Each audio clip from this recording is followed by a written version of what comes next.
I've talked to so many amazing people on this podcast, but if you're like me, you want to go deeper. So, where can you go to learn from the most remarkable people? That's Masterclass. This year, learn from the best to become your best with Masterclass. Don't just talk about improving. Masterclass helps you actually do it. Masterclass offers over 180 world class instructors. So, whether you want to master negotiation with Chris Voss, think like a boss with Martha Stewart, or learn how to write for social change with Roxanne Gray, Masterclass has you covered. And right now, our listeners get an additional 15% off an annual membership at masterclass.com/ratchet. Get 15% off right now at masterclass.com/ratchet. Masterclass.com/ratchet. Going online without ExpressVPN is like leaving your laptop unattended at the coffee shop while you run to the bathroom. Most of the time, you'll probably be fine. But what if one day you come out the bathroom and your laptop is gone? Every time you connect to an unencrypted network in cafes, hotels, airports, etc., your online data is not secure. Any hacker on the same network can gain access and steal your personal data, passwords, bank logins, credit card details, stuff like that.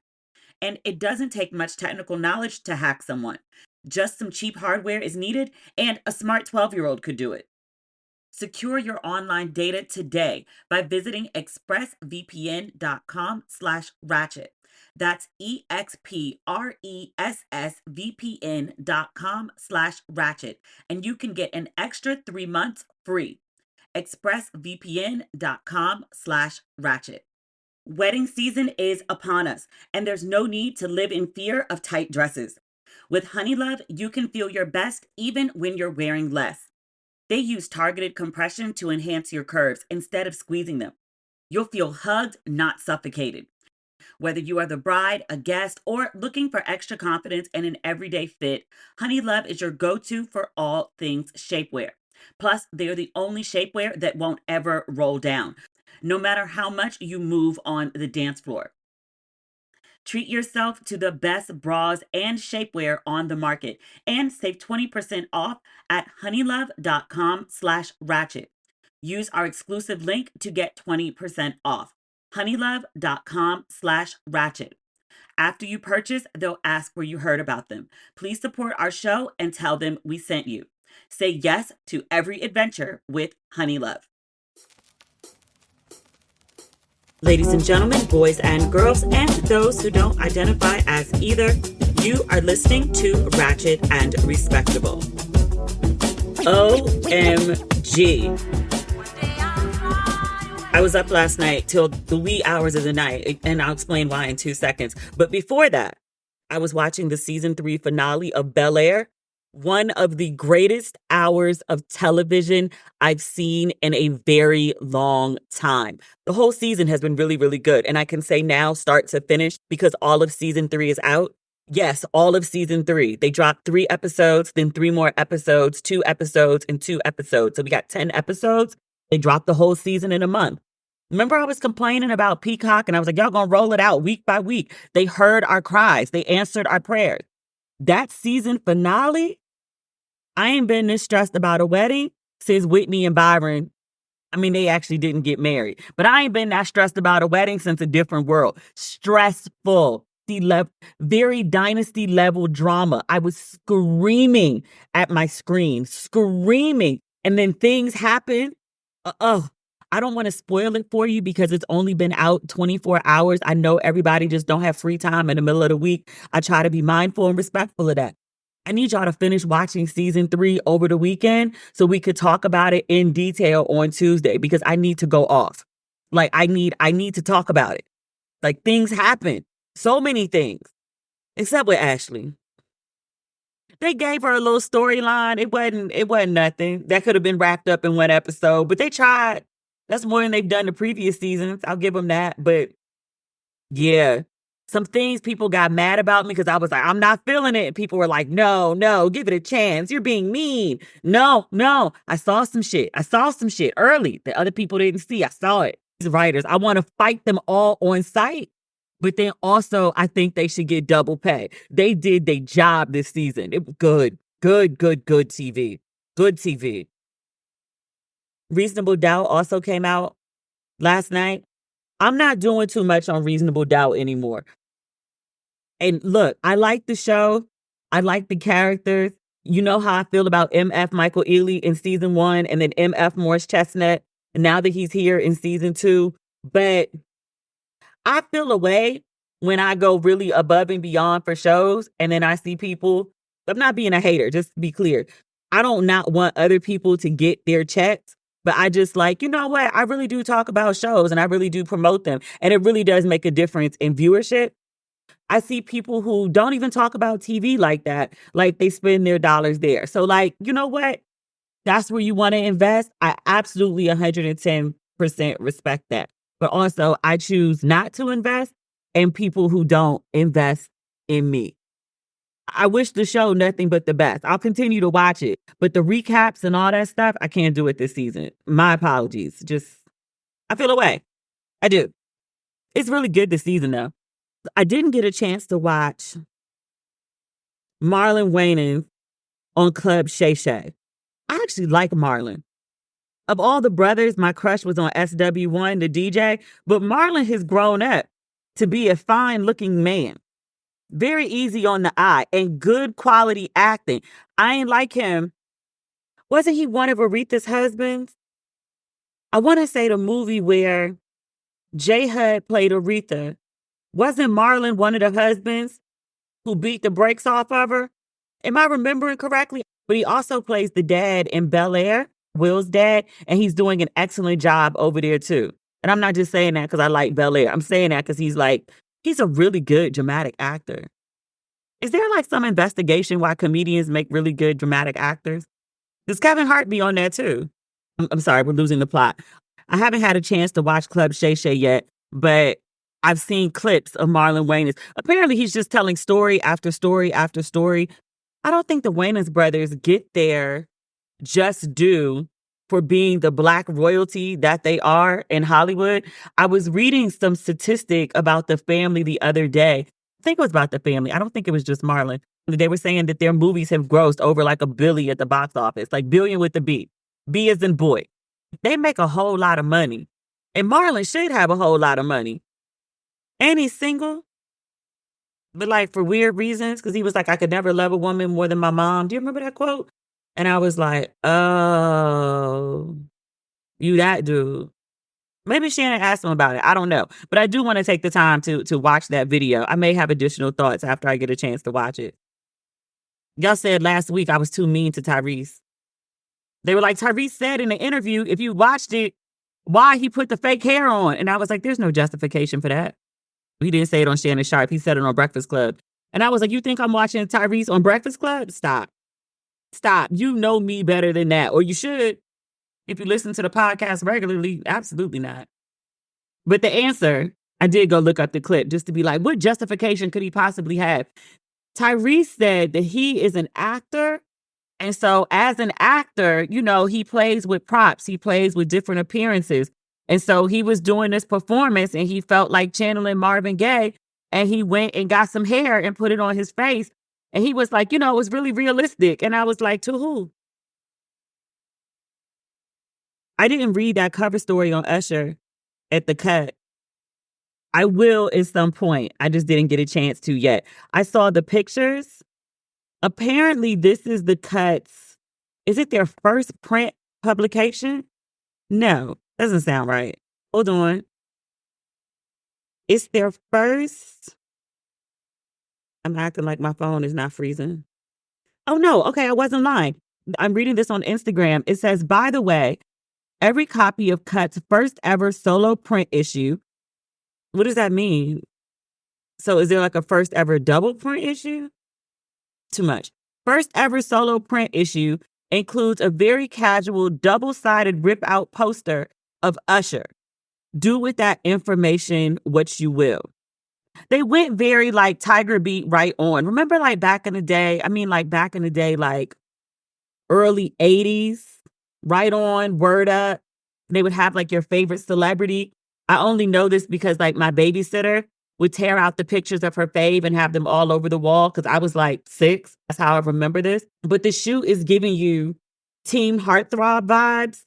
except, Usher is a 45-year-old man. Cut refers to him as the king of horniness, which I was like, why y'all call him that? I mean, most of his songs are seductive and they are about sex, and he is a charming mofo, and women. I ain't see no panties thrown on the stage, but like, still, it's very sex symbol, right? Um, I just feel like there's more to him than like king of horniness. Like that's just such a crass. It's very ick. It's giving ick, just like that cover. The photo is absolutely horrendous. It's giving very like in the middle of an amateur porn, stop to adjust the camera. I know that's a very specific reference and I'm not explaining it further, but if you look at it, the inside photos are lovely. He's adorable and charming and just he's got his grill in, like it just he's so gorgeous to me. I was on the phone with one of my friends the other day. He was like, Usher is your type, like that's what like does it for you. And I'm like, oddly enough, no. Like for all of my Usher obsession, I have no desire to do Usher. Usher has never been my if I got it, he could get it person. Just I didn't read this article. I didn't have a chance to. I'm still trying to figure out my South Africa life. I changed my flight again. Y'all knew I was gonna do this shit. We do this every time. But I'm really actually seriously, I know I said this about, next week, but like at the end of the month, like I really honestly am absolutely getting on the plane this time. I know you don't believe me. Don't believe me. Just watch. I'm flipping through these pictures. It's, Usher with his nips out, very teen beat type font. It's great. I love Usher. I hate the cover. I'm offended by the cover. I'm like, y'all gotta work real hard to make a man this fine look bad. Usher in a do-rag. I love it all. Like, he's fine. Except for on that cover. It's giving like skeevy. It's giving like I don't know. It's giving very skeevy. It's got like a cum shot filter. Go look at it. I think they were trying to go for bedroom eyes, but it's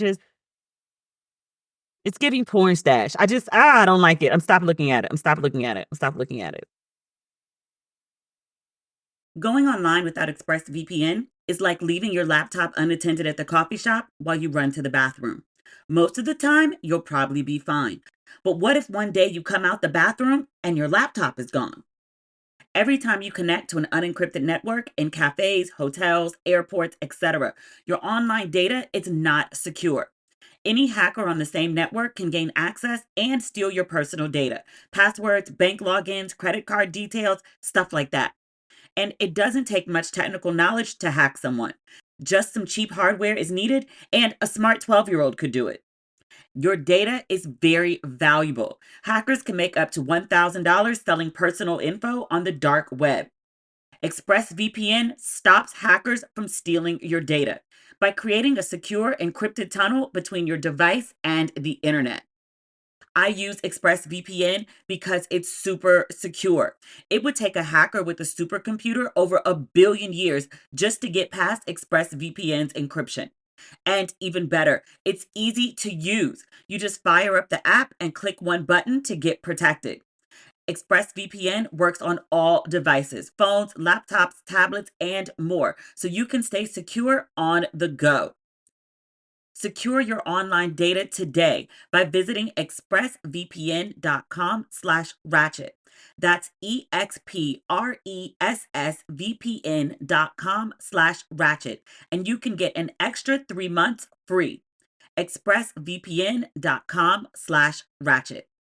I've talked to so many amazing people on this podcast, but if you're like me, you want to go deeper. So where can you go to learn from the most remarkable people? That's Masterclass. This year, learn from the best to become your best with Masterclass. Don't just talk about improving. Masterclass helps you actually do it. Masterclass offers over 180 world-class instructors. So whether you want to master negotiation with Chris Voss, think like a boss with Martha Stewart, or learn how to write for social change with Roxanne Gray, Masterclass has you covered. With Masterclass, you get unlimited access to intimate one-on-one classes with the world's best. And there are over 200 classes to pick from, with new classes added every month. like that class I just mentioned with Roxanne Gray that helped me enhance my skills to become a stronger writer. And I love with Masterclass, every new membership comes with a 30-day money back guarantee. So there's no risk. And right now, our listeners get an additional 15% off an annual membership at masterclass.com/ratchet. Get 15% off right now at masterclass.com/ratchet. Masterclass.com/ratchet. Okay, so this is what I wanted to talk about this week. There's a new show out on Max, and it is called Coming from America. It's about 3 Black families who move to Africa. 2 of them moved to Ghana, and one of them moves to Namibia. I think that's where they went. This isn't the family I was really following. This is a mom and a dad, Black woman, white man, 2 kids. Let me see. Okay, the other family went to a country that starts with an N, and I cannot remember the name of it. Zambia. I'm lying. They moved to Zambia. It don't start with an N. Lord God. I put it in my note. It might help if I look at them. Okay, the other family moved to Zambia. There's another family, a mom, a dad, and I want to say 4 kids. One of them is the precocious little boy who is not feeling this move. Cute, amazingly articulate little kid. I think he's probably the quote unquote best character on the show. I wish them well, but I wasn't really following their story as closely as there's a woman, a mom, and her 4 kids. Her name is Julia Jovone, and she packed up herself and her 4 children. She has a 24-year-old. He obviously voluntarily went. Twin 15-year-old boys and a 2-year-old girl. And they packed up from downtown LA and moved to Ghana. So Julia and I for sure have 2 friends in common. One of them is my friend Super B, Brianna. She's been talking to me forever about her friend who lives in Ghana and you got to meet, and our schedules just never aligned until Julia's show just dropped on HBO Max, because that's what they're calling it now, just dropped on Max. And she was like, y'all got to meet, y'all got to talk. So I was like, oh, I would love to have Julia on the podcast. And so that's who we're going to talk to today. Julia is an Emmy award-winning makeup artist and also a spiritual healer. She moved to Ghana because she wanted to open a wellness center and she wanted to expose her kids to another way of living. So she up and moved them to Ghana. I was up until, when I said 4 o'clock in the morning, I watched my other shows and then the screener came through for the full season of Julia's show. So I was like, well, let me watch that too. Now, in fairness, it was like 6 episodes, an hour long each. I fast forwarded to the parts where it was Julia and the kids. So I can't really tell you what's going on that much with the other people. I just saw bits and pieces there. But I saw all of Julia's story. It's very interesting. It's not my experience in Ghana, but it is an experience. It is an authentic experience. We picked up on some of the same things. So today we're going to talk to Julia about her show and about her experience living in Ghana. The show just debuted yesterday on Max. I may do a review of the show if I get a chance to watch the other families. Because there's been some discussion in the group chat about the way Ghana is presented and represented. I have thoughts. One of the other families got a pet goat. And I was like, are you serious? Are you serious? Like, that's not really a thing. Like, not in the city, but they live in the city. And I was like, why would you put forward that narrative? It's like people like live with like instead of having a dog, you have a pet goat. Like, what? I don't know nobody with a pet goat. That's country shit. Okay, moving along. I had a great interview with Julia, and now I want to share it with you. Okay. Well, I'm very excited to meet you. I feel like we should have met like years ago. Oh my gosh. Listen, I have been actually trying to meet you because with your travels, we always kind of ended up in the same places at the same time. So it's a pleasure to be here talking to you right now. Such a pleasure, right? Brianna had sent over, I guess as soon as you announced the show, she'd sent over a clip from it or the trailer. And I was like, oh, this is what you were talking about. Because you'd been talking about the process for years now. It was recorded a couple years ago, right? Yeah, it was recorded maybe, yeah, I want to say, yeah, about a couple of years ago. Yeah. And now it's all like a beautiful reality. How are you feeling about the experience of it being like on air? Does it feel surreal? Does it feel real? Like what's going through your head right now? To see it all on air and sharing this experience with everyone has been truly surreal. It's like, you're trying to bring your dreams into a reality, but sometimes I have a habit of just kind of keeping things to myself. And then to see that everyone and know that everyone is actually watching and experiencing this with me again on this journey, it's like, wow, everyone is literally in my home, in my surroundings, with my family, getting on a plane with me, really having this amazing experience and sharing this amazing experience, rather. Well, let's talk about that experience. Like you moved to Ghana with your 4 children. Like it sounds crazy to a lot of people. Crazy, It's a right? big dream of a lot of people, but it's also like, wait, you did what? Exactly. Well, Demetrius, it's like this. I am 47. I'm a solo mom. I'm an only child. And although I've given my mom and my dad, may he rest in peace, 4 grandchildren, I wanted my kids to know that you can do anything as long as you put your mind to it. So I decided, I'm like, listen, America's not getting it. We moved from New York. We went to, LA. And, being in LA, especially at the time, we were living in downtown LA, it's good. But then the pandemic hit and it was just like, oh, it's not the same. That excitement wasn't there anymore. And when we got there, it was during that time where everyone from New York was moving to Los Angeles. So that excitement wasn't there anymore. And I just wanted something more for my kids. I wanted them to see more, to do more, to experience more, to have stories to tell their own children. So I was like, you know what? Let's just go to Ghana. The air is amazing. This is, before I get there, I'm like, the air is amazing. The people, food, experiences, the things that I can do, the things that you guys could do. So I'm like, let's just do it. Let's just go for it. So I had a long talk with them before, making this huge decision. And they were like, Mom, let's do it. So I put the plans in order and there we were, right there at the airport, leaving everything behind. I love that the kids were on the board because like it's not doesn't always come across on the show, but I don't know if that's because like they're teenagers or they're just like, sure, like mom was down for it. So like, we don't really have a choice. They were, a camera's in their face. So they're like, this is awkward. Exactly. Exactly. The cameras make a huge difference.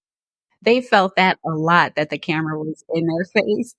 But we did have one little, discussion. And it was like, at that time and at that age, they were teenagers. It's like, but what about PlayStation? What about the Wi-Fi?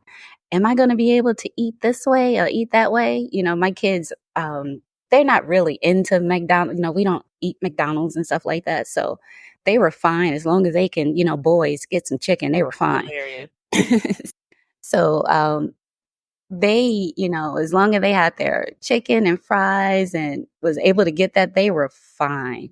They were, everyone was a bit afraid, not afraid, but had that itsy beatsy touch of fear in them. But yet it was like a lot of excitement. We didn't know what to expect, but we were excited and we were just open to whatever was to come.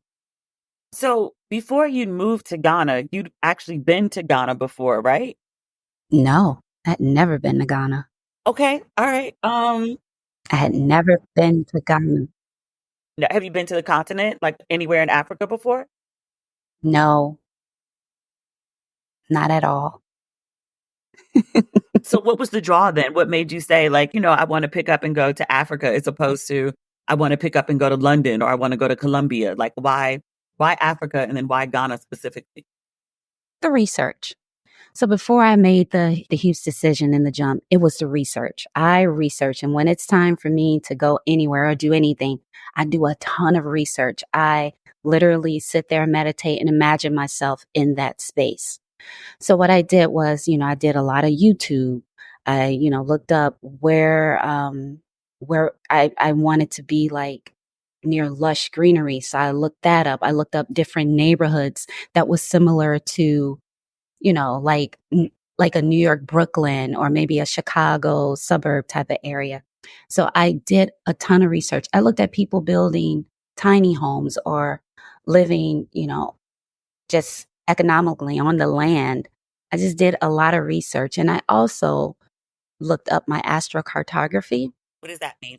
So the astrocartography tells you where in the world you would live, good and comfortable, where you would have challenges, where you would have more of a positive abundance flow. And Ghana was one of those countries for me. My Jupiter landed right there in Ghana. So, Jupiter is the land of abundance. So I tend to use the astrocartography to assist me, and the help of God, of course, to just, assist me on where to go, what's going to feel good for me, and not just for me, but for my family as a whole, because, it's not just me picking up and going. It's me rerouting everyone's lives to go somewhere that we've never been before.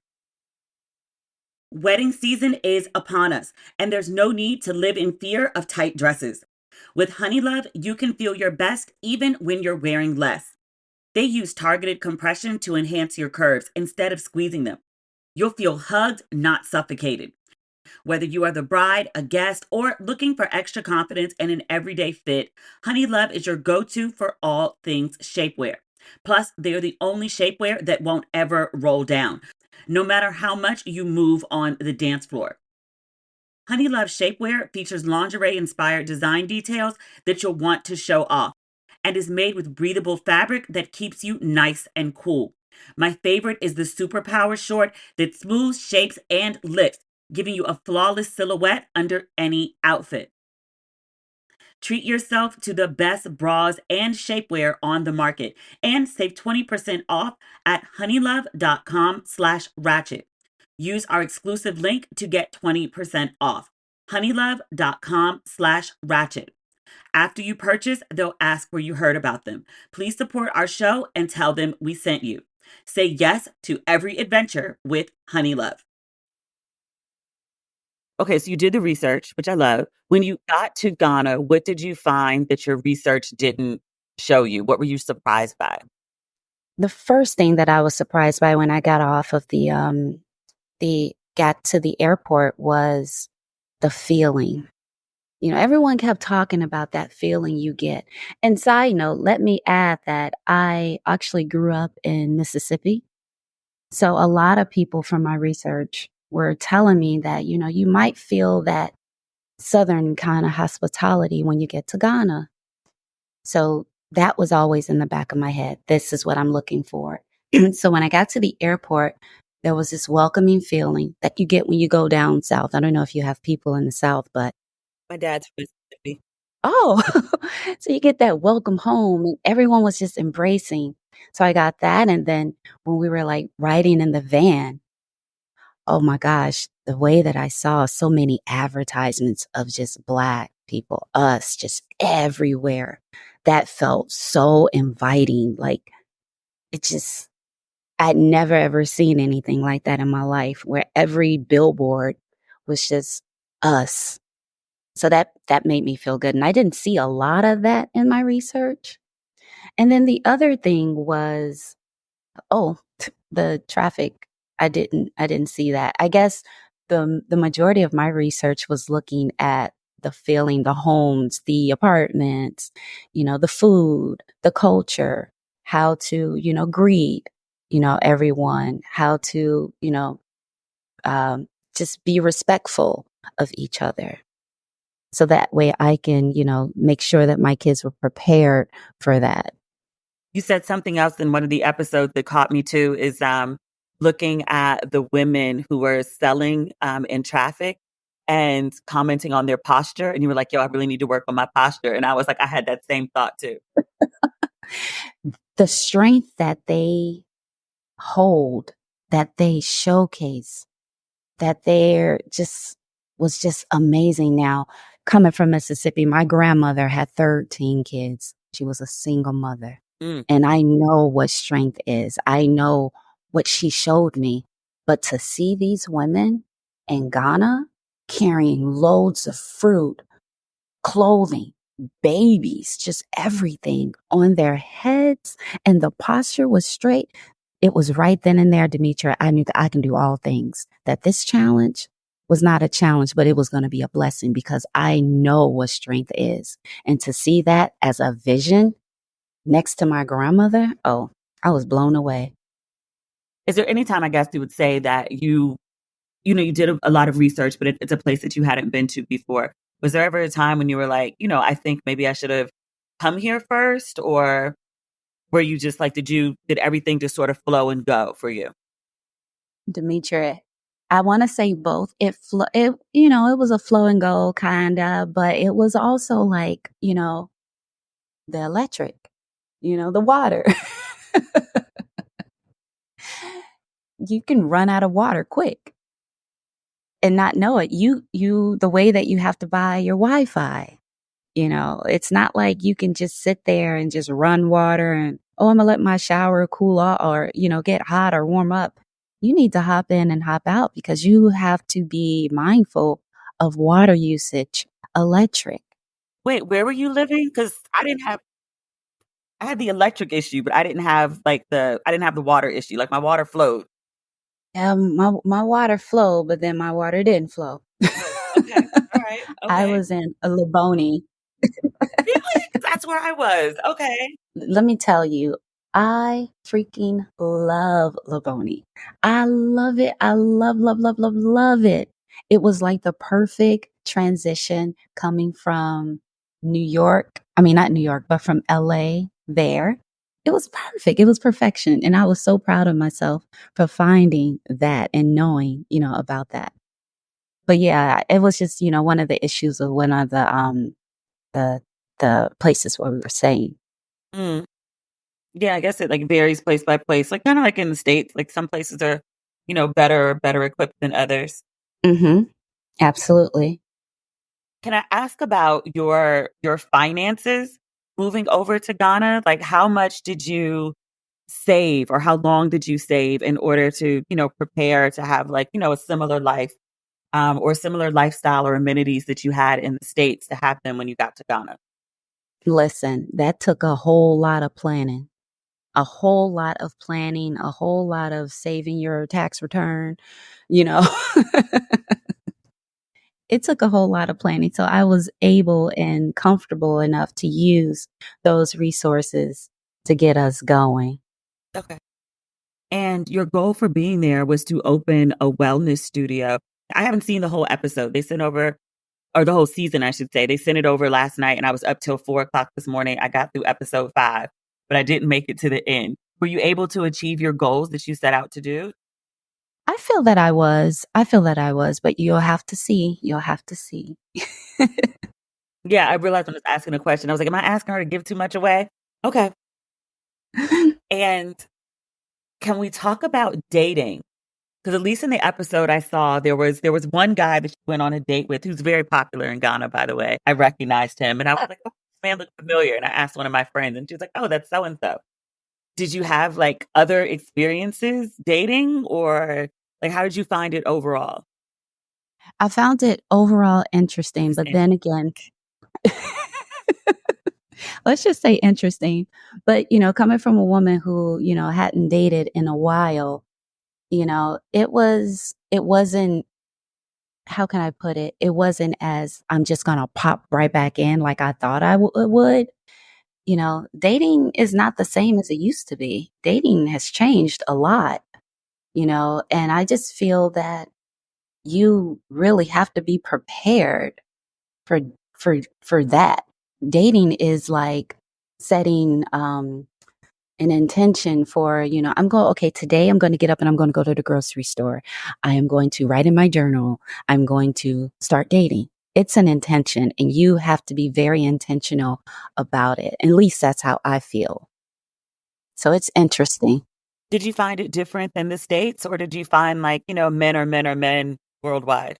There were some bits where I found it different. And then there were some bits where I'm like, yeah, it is what it is. But again, it takes you setting the intention. It takes you really being prepared. And I just feel like I just wanted to, tap in just to experience what it was like and what it's like. I don't want to ask if you met someone because I feel like that gives too much. But did you? Yeah, you definitely have to see. You have to see. Julia, You will I need have to to see. see.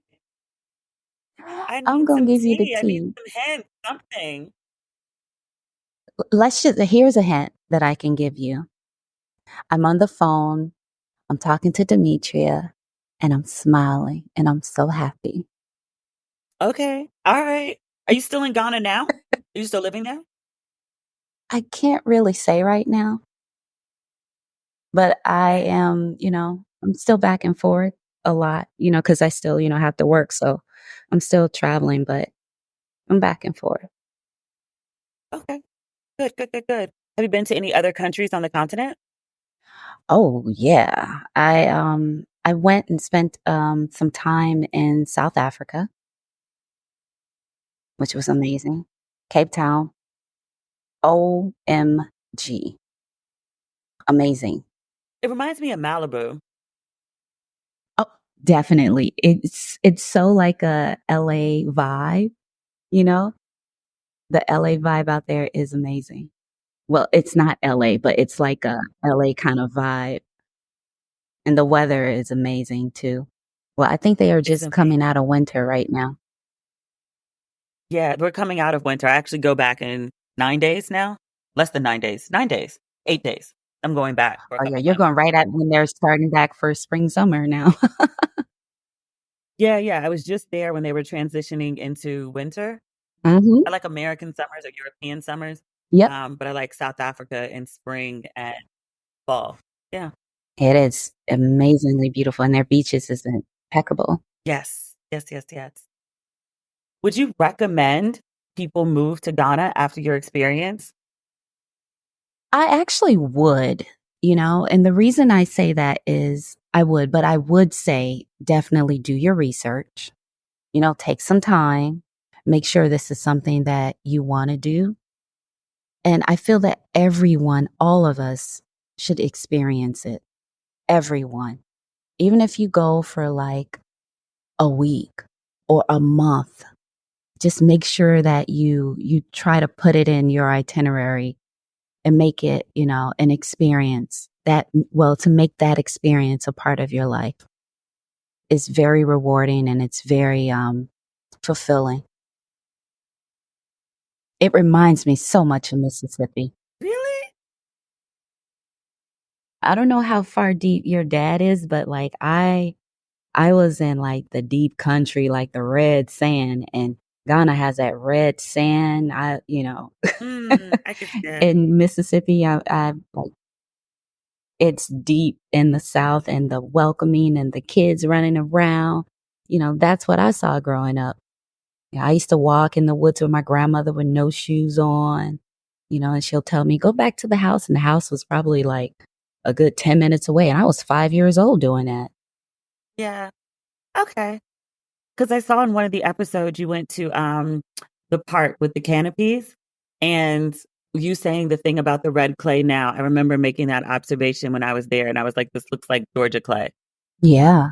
That Yeah. red dirt. Yeah. Yeah. Yeah. I used to play in that red dirt when I was little in the deep South in Sand Hill, Mississippi. I used to play in that dirt. Let me ask you this. And I thought about it as I was watching because like I'm obsessed with The Best Man.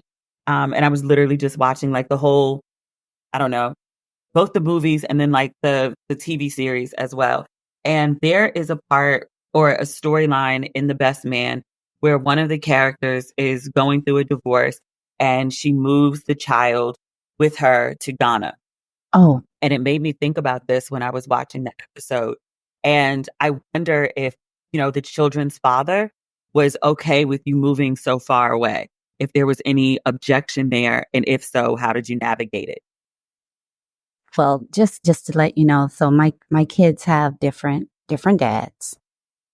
So it wasn't any objections with really any of them, because my oldest, who's, he's in his 20s, and the twins are teenagers, and my daughters, I call him the sperm donor. He's not in her life. Mm. So I didn't really have any, issues with that at all.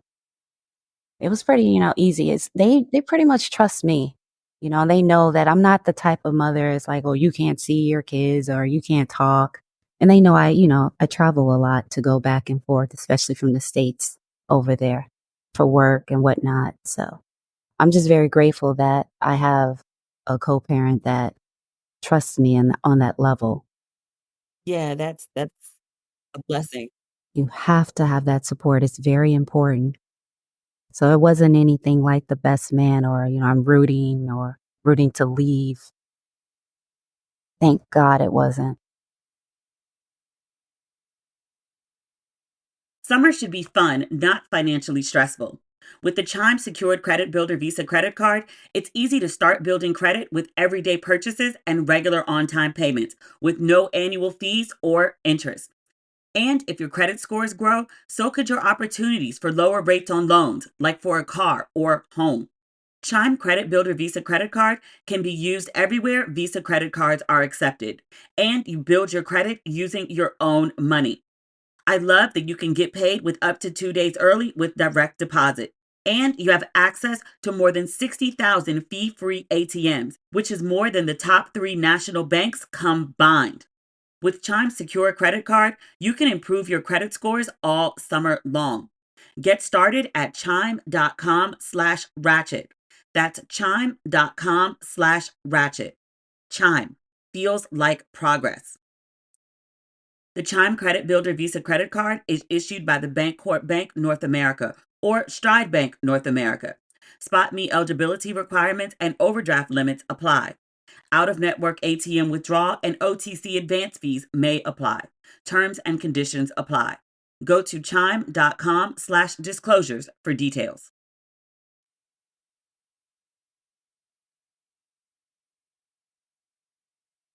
So often, like people will reach out to me and be like, if I didn't have kids or I didn't have this husband, and I was like, the kids thing, like you maybe could, and they'd be like, nah, the kid's dad ain't going for that. It's like, okay. And then it also depends on what they do too. I still have clients in the States that I have to, tend to. And I still, I didn't stop being a makeup artist for television and film. I still work on television and film. So I'm just very grateful that I'm able to, go away, then come back, then go away, then come back, but for work purposes. One of those things that I think people don't realize, like getting a work visa abroad, not just Ghana, but anywhere, is incredibly difficult. So you need to have like some sort of, income from your home country. And, Yeah. if it's America, USD goes a much further way than, paid in the local currency. Absolutely. And I also have an online boutique, which is called Ella Juella, that I've had for, a couple of years now. I had it when I went to Ghana, so I was able to, do my online sessions with clients while abroad and also able to, sell, my products as well. Ooh, what kind of products do you sell? I have a lot of wellness products where I sell, teas, I sell tinctures, I sell crystals. And then, I have my services, my personal consulting and holistic and health coaching online. That's awesome. Anything that I haven't asked you about your experience that you want people listening to know about? You pretty much dig deep because I wasn't expecting you to, really get deep. And I felt like you got deep. I think you did really well, Oh, okay, good. but I didn't doubt that at Good, all. good, good, So good. I mean, oh, good. No, I think the whole experience is fascinating. Just watching the show, like, it reminded me of, like, my first time to Ghana, just being very wide-eyed and just, like, looking out at everything and seeing how everything is so different, but also seeing things that are so familiar, and things that, culturally I'll need to adjust to because I'm in somebody else's home. So when in Rome, you know? yeah. I found it just like I keep saying, I just found it so similar to the way that life was for me growing up in Mississippi with my grandmother. You know, those summers in Mississippi and those fall and winters in Chicago, but just being with my grandmother and being in the South and in the country area just felt so familiar when I was in Ghana. And it made me feel that, you know what? This is where it all originated from. So when they brought us over to America, then we were just bringing those lifestyle of customs there.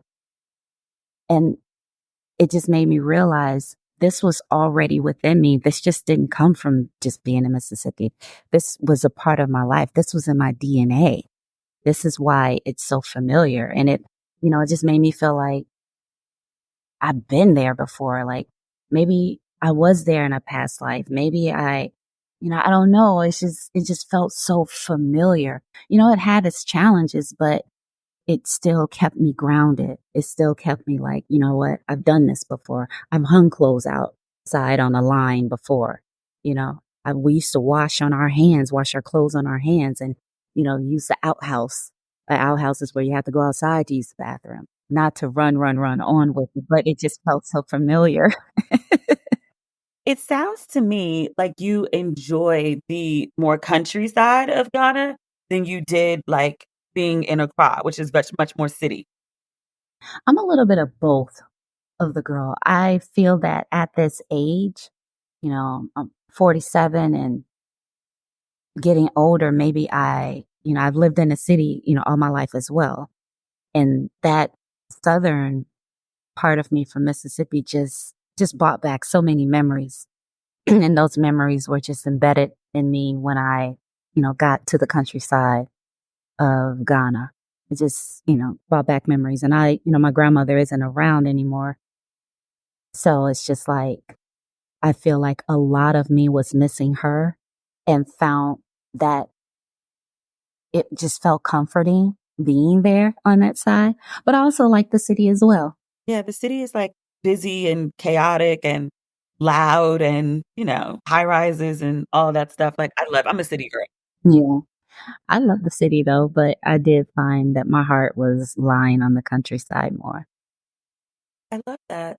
It's very peaceful. It's very beautiful, especially up in Obiri with those gorgeous views of the city. I think you're in a different space, but like I'd love to go up there and like it looks like the Yeah. Hollywood Hills, like the lights overlooking LA to me. Yes, Yeah. it absolutely does. And all those big mansions. I love it. Mhm.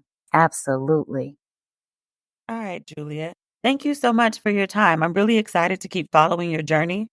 Thank you. And thank you for being patient with me. I really appreciate that. And I appreciate you taking out the time to speak with me. It's such an honor just to have you. You're such an amazing journalist. So thank you. Thank you. It's my pleasure. We have so many friends in common. Like we have to stay in touch, especially because I'm back and forth on the continent too. I'm sure now that we've been introduced, we'll like run into each other somewhere. I truly believe that. I'll reach out because we're very closer than you think. Boom. All right. We'll take this conversation offline. All right. Now I want to go back to Ghana. People keep hitting me asking if I'm gonna be there for December. I don't know. Likely no. But then also likely yes. I don't know. I can't figure out when I'm going back to South Africa. And I have like legitimate tickets for that. We're going to figure it out. I promise. Or not. Does it need to be? Maybe. I don't know. It's Friday. Have a great weekend. I'll talk to you Tuesday. All right. Bye.